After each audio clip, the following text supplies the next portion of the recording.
Elles ont disparu de l'espace public, privées d'école, de travail, parfois même du droit de parler ou de sortir seules.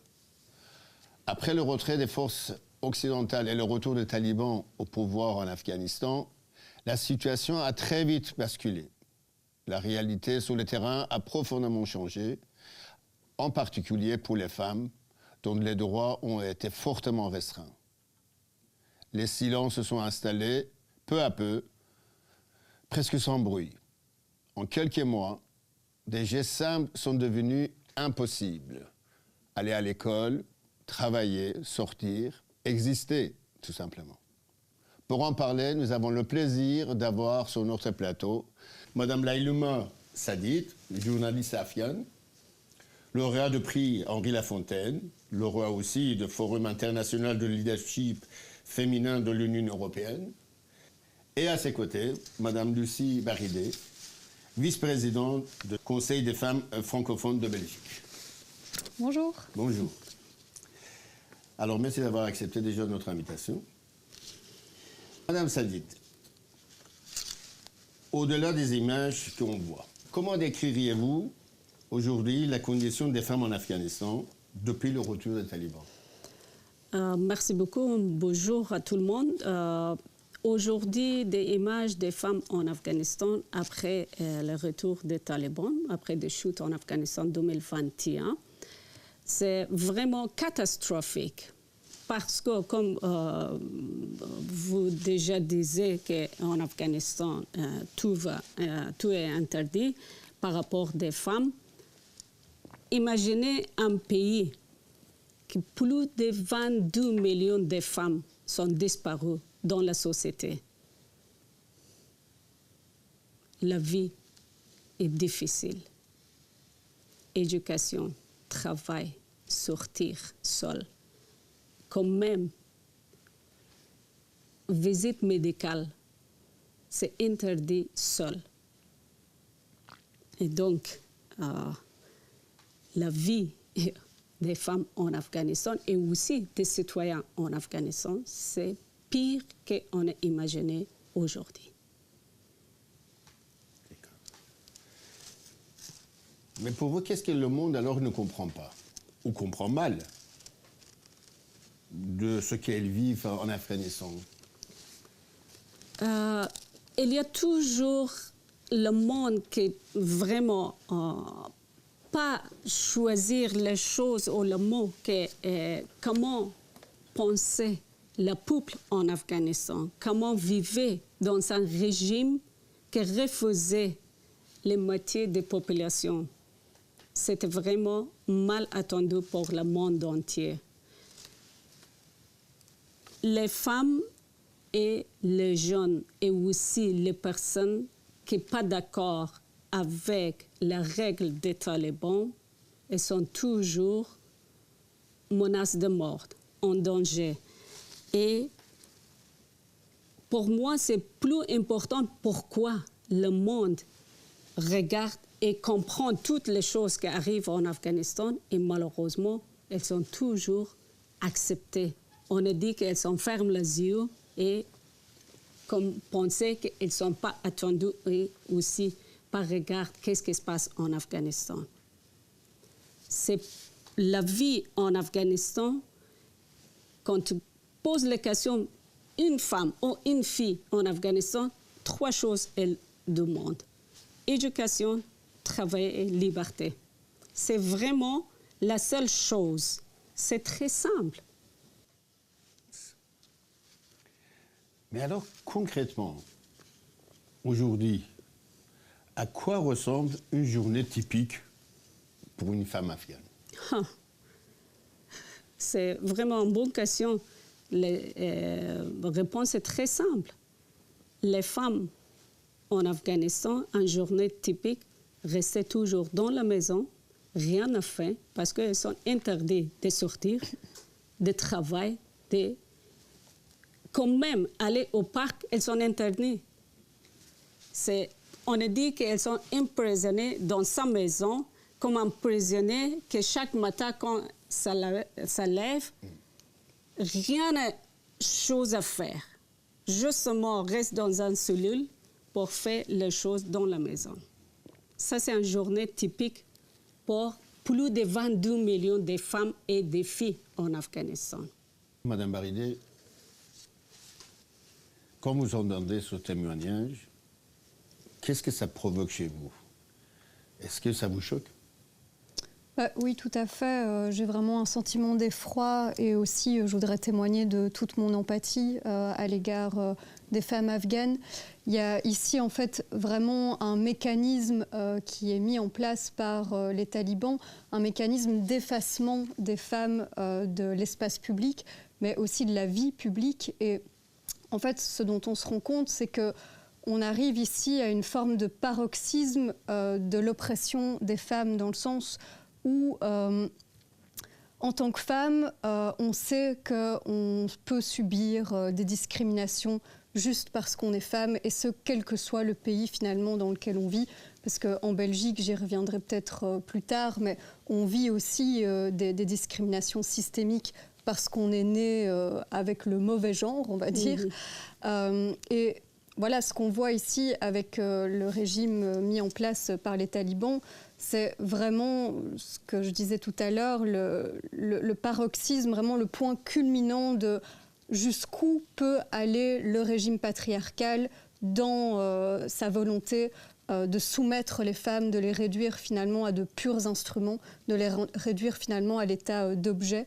Et donc, il y a le choc, il y a l'effroi, il y a un sentiment de peur, parce qu'on sait qu'on n'est pas à l'abri, nous, en tant que femmes belges, européennes, qu'un jour, il y a un retournement de situation comme ça aussi en Belgique ou en Europe. Justement, Madame Sadit, aujourd'hui, comment les Afghanes regardent la communauté internationale? Est-ce qu'elles se sentent soutenues ou bien est-ce qu'elles se sentent un peu abandonnées? Quand on regarde cette question, je pense besoin de deux côtés. Parce que le peuple en Afghanistan, on n'est pas compté tout la même manière, la même pensée. Parce que les peuples ou les familles qui habitent dans les grandes villes, elles pensent différents. Le peuple qui vivait dans le village, c'était vraiment différent. Parce qu'Afghanistan, c'est un pays très religieux et patriarcal. Dans le village, il n'y a pas beaucoup de liberté quand même pendant 20 ans. En Afghanistan, dans le village, la vie est différente. Et quand même, les choses qui arrivent ici et maintenant en Afghanistan, tous les peuples pensent de la même manière. Parce que les peuples, toujours espoir et sentiment avec la liberté, avec leurs droits humains. Aujourd'hui, quand il y a des pays européens qui sont abandonnés, ils sont vraiment négatifs. Pourquoi? Parce qu'après 20 ans, ils sont tous lèches et maintenant, il n'y a pas d'espoir parce que quand ils ont quitté le pays, on arrive le même poids après 20 ans. Et pourquoi? Parce que le peuple change, les mentalités change, l'espoir aussi change. Aujourd'hui, l'éducation des filles est quasiment, je dirais, interdite. Qu'est-ce que ça va changer à long terme pour le pays? Imaginez un pays sans l'éducation. Maintenant, c'est le 21e siècle. C'est les vie moderne avec la technologie. Imaginez un pays sans l'éducation.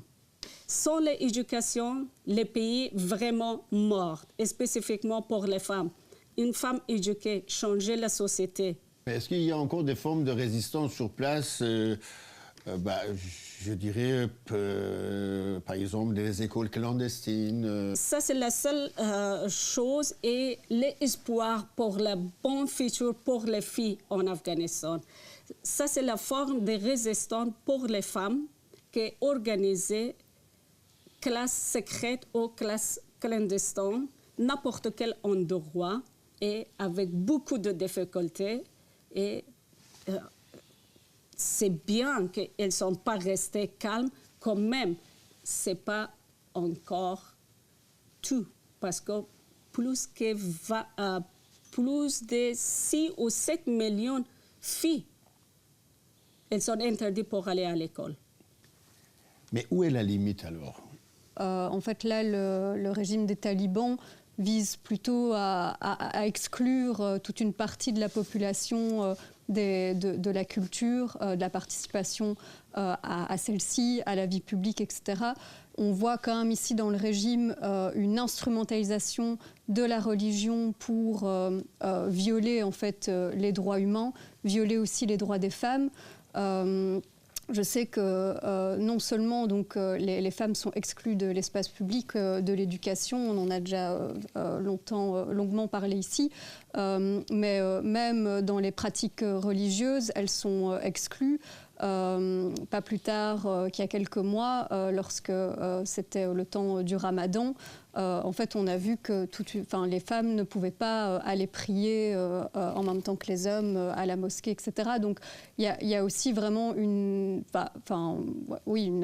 un mécanisme ici mis en place par le régime pour imposer une vision dominante de la politique, de la religion, etc., qui ne reflète pas les pratiques culturelles qui se font en Afghanistan. Mais ce qu'on voit en Afghanistan, par exemple, aujourd'hui, est-ce que ça peut arriver ailleurs ou même ici? Oui, bien sûr. Donc, en fait, il ne faut pas oublier que ce soit en Europe ou ailleurs, on fait face à une hégémonie du système patriarcal. Alors, je ne veux pas non plus faire de comparaison hasardeuse entre la démocratie telle qu'on la connaît ici en Belgique et en Europe et ce qui se passe en Afghanistan. Mais il faut savoir que, quel que soit le pays, les femmes sont soumises à des discriminations systémiques qui prennent l'une ou l'autre forme et qui se situent en fait sur ces discriminations se font par échelon. Je le disais au début, mais donc ici, avec le régime des talibans, on fait face vraiment au paroxysme de l'oppression patriarcale. Nous, évidemment, on n'est pas là-dedans encore et je l'espère pas prochainement en Belgique. Malgré tout... Et qu'est-ce qu'on pourrait faire, par exemple, je dirais, depuis l'Europe ou la Belgique, tout simplement? Donc nous, déjà, ce qu'on peut faire au niveau belge pour témoigner de notre solidarité avec le peuple afghan, c'est de rester fidèle à nos valeurs, au socle en fait des droits humains comme repère.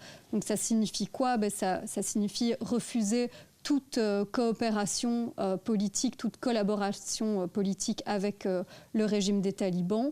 Or, ce n'est pas ce qu'on voit pour le moment. Donc, la Belgique a initié une coopération avec 20 autres États membres de l'Union européenne. C'est une coopération administrative avec le régime des talibans pour pouvoir identifier plus facilement en Belgique les personnes réfugiées qui sont en situation de séjour irrégulier ou qui auraient commis des crimes sur le territoire belge et européen, afin de les renvoyer plus facilement, en fait, de les expulser plus facilement vers l'Afghanistan, alors qu'on sait que ces personnes vont être soumises à des répercussions très graves, en fait, de la part du régime. Et les médias? Aujourd'hui, on voit que dans les médias, on parle beaucoup moins en fait de la situation en Afghanistan. C'est lié effectivement au fait que l'actualité va très vite aujourd'hui, qu'il y a d'autres conflits géopolitiques et donc une actualité chasse l'autre.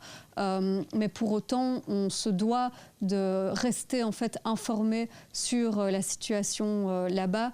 Donc ça veut dire s'informer, mais aussi en parler autour de nous, relayer les témoignages des personnes concernées, de ce que vivent les femmes là-bas, mais aussi du vécu des femmes qui ont pu échapper au régime des talibans pour venir se réfugier dans nos pays. Donc voilà, on doit absolument ne pas détourner le regard et continuer de dénoncer ce qui se passe.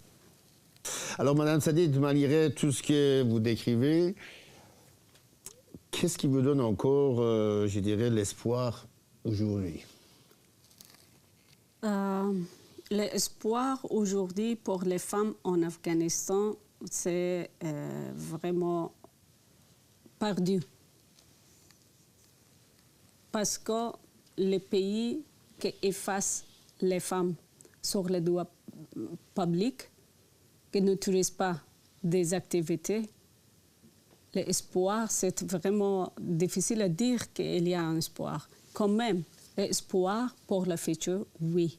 Parce qu'un jour, peut-être, tout échange. Les femmes toujours vivaient avec l'espoir. Si vous aviez un message justement adressé au monde, je dirais au nom des femmes afghanes, qu'est-ce serait-il? Comme un journaliste et comme un ancien diplomate, quand je prends le contact avec le peuple en Afghanistan et spécifiquement avec les femmes en Afghanistan, il y a toujours les choses qu'elles en demandent faire en Afghanistan, c'est prendre l'action. Pas justement à parler. Ça fait plus que 5 ans, on est toujours parlé. Les actions, c'est plus important. Elles ont demandé que reconnaître l'apartheid des genres comme un crime contre l'humanité. Les choses qui arrivent en Afghanistan, c'était vraiment l'apartheid. C'est ça. Parce que le peuple, 22 millions, c'est moitié de la population, qui interdit de toutes les choses, ça c'est vraiment un système d'apartheid des gens, discrimination. Et toutes les choses qui arrivent en Afghanistan, c'était vraiment la seule chose, reconnaître les talibans comme un crime contre l'humanité et reconnaître l'apartheid des gens. La deuxième chose, arrêter toutes les relations diplomatiques avec ce groupe parce qu'elles ne sont pas un gouvernement légitime. C'était un groupe qui prend, on a dit comme un stage et contrôler tous les peuples en Afghanistan. Et la troisième chose aussi, que sanctionner toutes les aides que bénéficient les talibans. Okay. Partout où l'extrémisme s'impose, la liberté recule. Et avec elle, l'espoir, la dignité et l'avenir. Ce que nous avons entendu, ce ne sont pas seulement des mots, ce sont des vies qu'on enferme, des voix que l'on tente de faire taire, des femmes que l'on voudrait rendre invisibles sans jamais y parvenir complètement. Et pourtant, elles sont là, elles tiennent, elles résistent, souvent en silence. Alors la question n'est plus seulement de comprendre. La question est simple et elle nous concerne tous. Maintenant qu'on sait, on fait quoi? Combien de temps peut-on encore regarder sans vraiment voir? Parce qu'à force de détourner le regard, l'indifférence s'installe. Et l'indifférence finit par ressembler à une forme d'acceptation. Et peut-être que le plus grand danger, il est là. S'il devait rester une chose à retenir de cette émission, ça serait celle-ci. Ne pas détourner le regard, ne pas oublier et ne pas s'habituer. Merci à nos invités d'avoir accepté notre invitation et merci pour votre confiance. Et merci à vous de nous avoir suivis et surtout pour votre fidélité. Je ne vous dis pas au revoir, mais à très bientôt.